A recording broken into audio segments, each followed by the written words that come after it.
Welcome. If you're facing the frustrating issue of Roblox not responding, you're in the right place. Today we'll walk you through some effective solutions to get you back in the game. First, check your internet connection. A stable connection is crucial for online gaming, so make sure you're connected properly.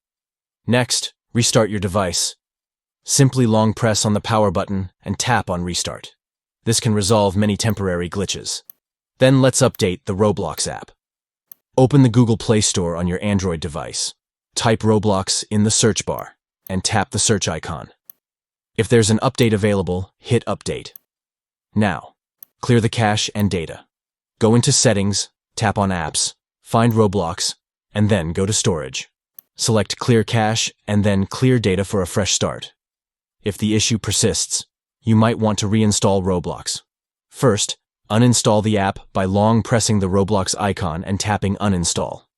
Then, head back to the Google Play Store, search for Roblox again, and tap Install. Lastly, ensure you have enough storage space on your device. Insufficient storage can lead to performance issues. Follow these steps, and you should have Roblox working smoothly again.